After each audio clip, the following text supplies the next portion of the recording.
On today's episode of Navigating Our 20s, I thought I would talk about something that has slowly been creeping into my life ever since college, but really exploded when I entered the real world and was faced with a real job, bills, losing proximity to all my friends, and was just left with the idea of having to make new ones and kind of like rebuild my life.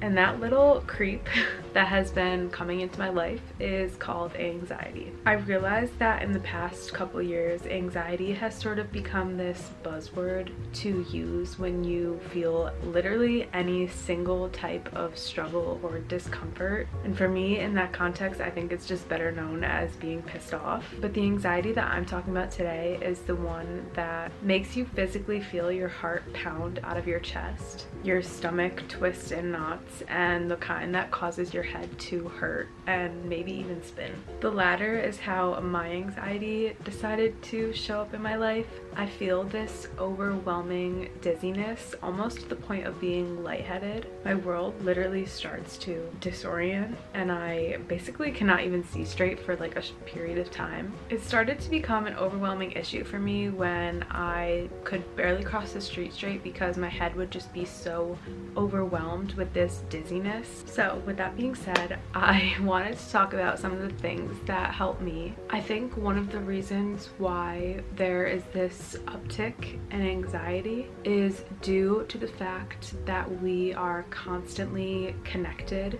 and supposed to feel turned on all the time because of social media. Some things I found that really disrupt my mental health in social media is the constant need to compare yourself to someone else who you would never ever think to compare yourself to.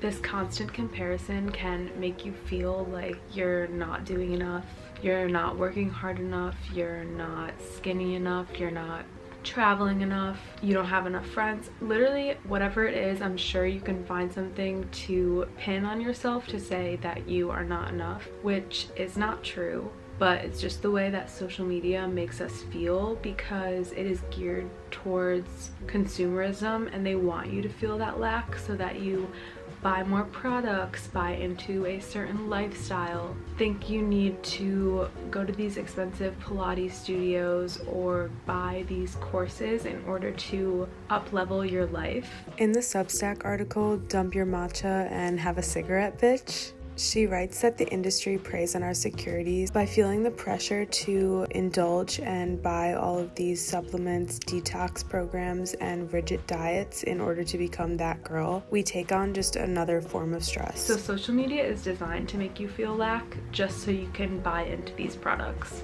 Another thing that we tend to consume and take on as our own due to social media is other people's emotions, situations, angers, frustrations, issues. When we are constantly scrolling and bombarded with these things, with these issues, with these complaints, whatever it may be, we get in that headspace and tend to think that those angers, those frustrations need to be taken on by us too. It's almost like we're entering the mind of the person that's posting. So we could stop scrolling on our phone and feel exhausted, feel angry, when in reality, nothing actually happened to us. We're just picking up on emotions that others are giving us. I read this article called The Nonchalance Epidemic, where she basically talks about how we have come to perform our lives instead of live them. We are so afraid to pursue our real dreams, to pursue our hobbies, to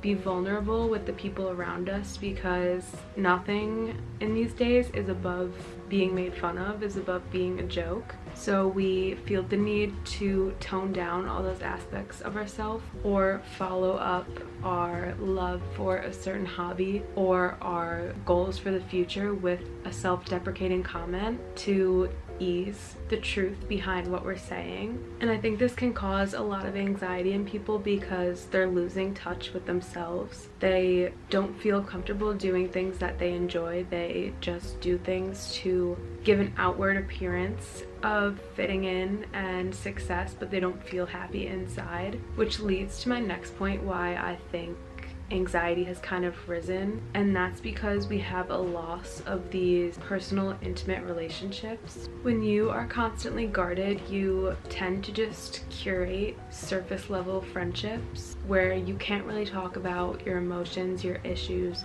all of the deep things that make people closer. You're shutting yourself off to having that in your life, and you're shutting yourself off to real, genuine, unconditional love. I think we're losing the art of having a community that we can turn to when times are tough, or we are really excited about something and want to share our dreams, but we're scared to tell our friends because we're scared of what they'll think, or we're scared if they'll make fun of us. I think another reason why we may feel so much anxiety in our 20s over friendships is because we have the same friends in high school, make friends in college, and then once you're out of college, your friends may move away. You may move to a new city and not know anyone. So you tend to be isolated, especially now when work from home is so common. You spend all day, all night alone, isolated, and it can cause you to feel very lonely and unsure where to turn.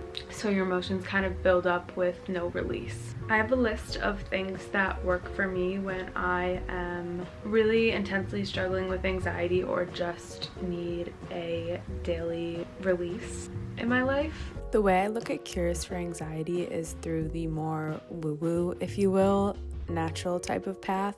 So maybe these suggestions aren't strong enough for you, or maybe these are exactly the tiny shifts you're looking for. Some of my favorite things are morning pages to wake up, get all of my anxieties out of my head for the day, and just kind of start fresh. Morning pages really help me kind of solve problems on my own, because the more I write and the more my brain thinks about these issues, solutions just tend to pop up. I can also complain as much as I want and no one will read this, so morning pages have really helped. Along with a morning and nightly meditation or affirmation track. I don't know why, but having comforting, loving words put into my ears really shifts my mindset and makes me feel so much better, and it kind of like pushes my bad thoughts out and replaces them with these like good positive thoughts. I have been taking extra long walks since the weather's nicer. Getting outside in nature, feeling sun is really calming to me. And coupled with that are hobbies that are outside of my phone. Because the more I find myself on my phone, the more stressed I am. So I've been taking up hobbies like painting, walking, doing workouts, cooking, organizing, kind of like getting my life in order. Another thing I've been doing is diversifying what I'm consuming. I want to aim to consume as little as possible on my phone. So when I do choose to consume something, I'm being very mindful of it. So I am curating a YouTube playlist of inspiring educational videos. I am reading lots of articles, listening to new music, crossing off movies that I've had on my list forever, or taking online courses to learn a new skill. Eating clean, whole foods really makes you feel so much better physically and mentally, and it's something that you wouldn't really notice until you get in the habit of eating healthier. You really do see how much food makes a difference in your mental and physical health when you start to clear out all the shit and replace that with nourishing whole foods, protein, and like home cooked meals. I mentioned getting sun and being in nature, but whenever I'm having a panicked episode, taking a short walk outside or sitting outside in the sun and just feeling the sun on my skin and my face, it just changes my entire mood. And my last tip is spending time with your true friends, with the people that you feel comfortable talking about any range of topics with, or spending time with your family. Just being around people that you trust and feel comfortable and good with, because social interaction is so needed, and I think that's really a big part of why we feel so disconnected within ourselves. So feeling the energy of others and feeling supported and loved can make all the difference. With all that being said, I hope that some of this resonated and helped to kind of calm yourself down. If you have any specific remedies that help you with anxiety, please let me know down below, because I'm willing to try anything. And I will see you in the next one. Bye!